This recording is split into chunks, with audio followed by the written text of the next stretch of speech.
आप सुन रहे हैं द स्टोरी टेलर।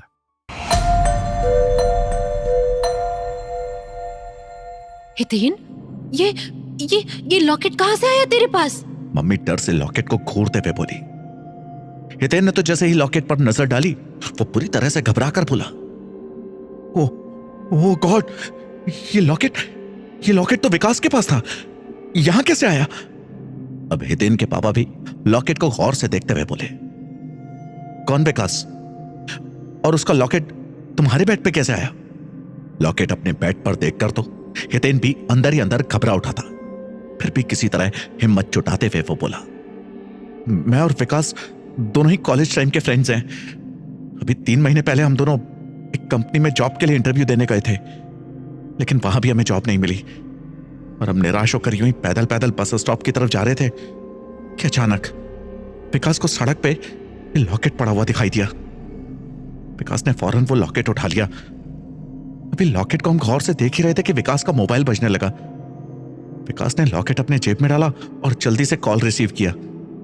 कुछ देर बाद जैसे विकास ने कॉल पर बात खत्म की, वो खुशी से मेरे गले लग गया। मैं कुछ पूछता कि विकास अपनी जेब से लॉकेट निकालकर चूमते हुए बोला, ओ यार, क्या लकी लॉकेट मिला है। जैसे मैंने लॉकेट को जेब में रखा, कितने शानदार जॉब का ऑफर मिल गया। विकास की बात सुनकर मैं भी खुश हो उठा। विकास ने बताया कि उसे आज रात ही तिमारपुर के लिए निकलना पड़ेगा, क्योंकि किसी भी हालत में कल रात तक उसे तिमारपुर पहुंचकर अपनी ड्यूटी ज्वाइन करनी पड़ेगी। तिमारपुर पहुंचने के बाद विकास ने मुझे कॉल करने की बात कही थी, पर 3 महीनों से उसका कोई कॉल नहीं आया और मैंने जब भी विकास के नंबर पर कॉल किया वो आउट ऑफ नेटवर्क ही आया।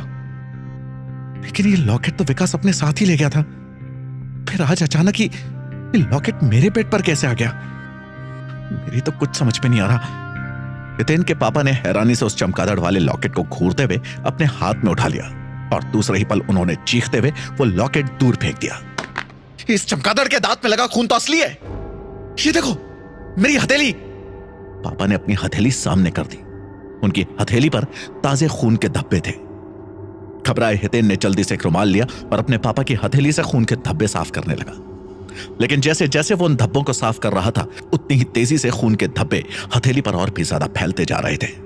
हितेन की मम्मी डर और गुस्से से चीखते हुए बोली, क्या हो रहा है ये सब? कैसा मनहूस और डरावना लॉकेट है ये? हितेन घबराए लहजे में बोला, आप और पापा जाइए अपने रूम में, मैं अभी इस लॉकेट को किसी कपड़े में लपेटकर घर से दूर ले जाकर कहीं फेंक देता हूं। हितेन की मम्मी सर हिलाते हुए बोली, हाँ, तू जा और अभी के अभी इस मनहूस लॉकेट को कहीं दूर फेंक कर आ जा। हितेन ने हामी भरी और फिर डरते डरते एक बड़े से रुमाल में उस लॉकेट को पकड़ा और तेजी से घर से बाहर निकल गया। बाहर एकदम घना अंधेरा था। हितेन ने गहरी गहरी सांस ली और घर के दरवाजे से बाहर निकलकर तेजी से कदम बढ़ाने लगा। लेकिन अभी 6-7 कदम बढ़ाते ही अचानक सड़क पर लगी स्ट्रीट लाइट्स तेज आवाज के साथ बुझ गई। स्ट्रीट लाइट्स बंद होते ही हितेन पूरी तरह से घबरा उठा। उसने जल्दी से अपना मोबाइल निकालना चाहा, पर जेब में हाथ डालते ही हितेन को याद आया कि वो तो अपना मोबाइल घर में ही भूल आया है। अपने आप को कोसते हुए हितेन अब अंधेरे में चलती चलते हुए वहां से दूर जाने लगा। जैसे जैसे हितेन आगे बढ़ता जा रहा था, अंधेरा और बढ़ता ही जा रहा था। अचानक ही उसके कानों में कुत्तों के भौंकने की आवाज आने लगी। हितेन ने चौंकते हुए पीछे पलट कर देखा, लेकिन अंधेरे में कुछ दिखाई नहीं दे रहा था। और फिर एकदम से हितेन सिहर उठा। घने अंधेरे में कुत्तों का पूरा झुंड उसकी तरफ ही दौड़ते हुए आ रहा था। अंधेरे में कुत्ते नहीं दिख रहे थे, लेकिन उनकी चमकती हुई आंखें जैसे जलते हुए अंगारों की तरह दहक रही थी। डर के मारे हितेन का खून जमने लगा। वो कुछ सेकंड तो किसी स्टैच्यू की तरह खड़ा रहा, फिर अपनी पूरी ताकत से आगे की तरफ भागने लगा। लेकिन हितेन के तेज दौड़ने के बाद भी कुत्तों का झुंड उसके पास और पास आता गया।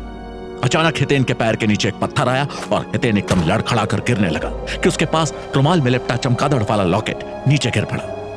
और लॉकेट के नीचे गिरते ही जैसे अचानक कोई साइक्लोन आ गया। भयानक आंधी सी चलने लगी। हितेन के पैर उस आंधी में टिक नहीं सके और वो साइक्लोन में एक सूखे पत्ते की तरह हवा में उड़ते हुए गोल गोल घूमने लगा। हितेन इतनी बुरी तरह से डर गया था कि उसके मुंह से आवाज तक नहीं निकल रही थी। हवा में चक्कर खाते हितेन के होश गुम होने लगे। अभी वो पूरी तरह से होश खोने ही वाला था कि साइक्लोन एकदम से थम गया और हितेन हवा से जमीन पर आ गिरा। जमीन पर गिरते ही हितेन लड़खड़ाते हुए उठकर खड़ा हुआ। छूटने की आवाज अब पूरी तरह से बंद हो चुकी थी। हितेन अभी सुकून की सांस ले ही रहा था कि उसके पॉकेट से अजीब किस्म का लाल धुआं उठने लगा। हितेन घबराकर अपनी पॉकेट को झटकने लगा कि उसके हाथ में जोर से कुछ चुभा। दर्द से कराहते हुए हितेन ने अपना हाथ झटका और फिर जल्दी से पलटकर वापस अपने घर की तरफ दौड़ने लगा। दौड़ते हाँफते हुए किसी तरह हितेन अपने घर के पास पहुंचा। स्ट्रीट लाइट्स अब तक बंद ही थी। हितेन ने घर के दरवाजे पर पहुंचते ही डोरबेल बजाई, लेकिन डोरबेल बजाते ही टिंग टोंग की आवाज की जगह अजीब सी गुर्राने की आवाज गूंजी। घबराकर हितेन ने दूसरे हाथ से दरवाजा ठोकते हुए अपनी मम्मी को आवाज लगाई, मम्मी मम्मी जल्दी दरवाजा खोलो।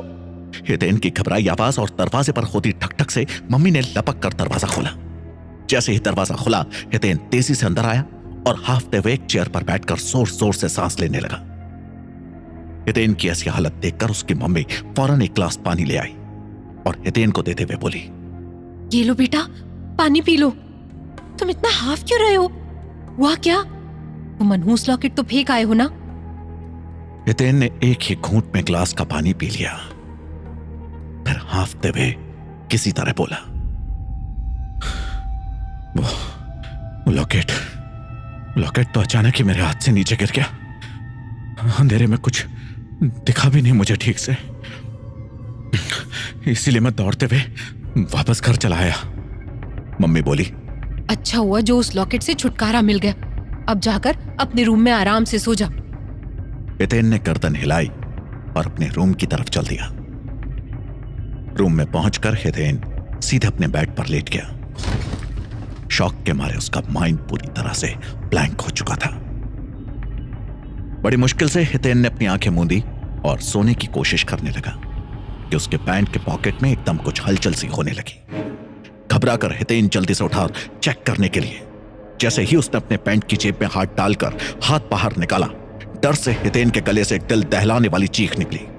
पॉकेट से निकलकर एक काला सा भयानक चमगादड़ का बच्चा हितेन के हाथ में आ गया था। हितेन डर से चीखते चिल्लाते हुए अपने कमरे से बाहर निकला और जोर जोर से अपना हाथ झटकने लगा, पर चमगादड़ तो जैसे किसी चुंबक की तरह हितेन के हाथ से चिपक चुका था। हितेन की चीख पुकार सुन उसके मम्मी पापा वहां भागे हुए आए। हितेन के हाथ में चिपके चमगादड़ के भयानक बच्चे को देखकर वो तो एकदम ही स्टैच्यू बन गए।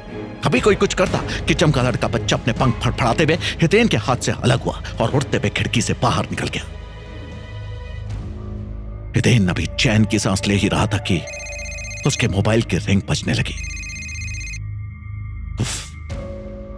इतनी रात में किसका कॉल आया होगा हितेन को? और ये चमगादड़ का बच्चा कहां से आ गया हितेन की पॉकेट में?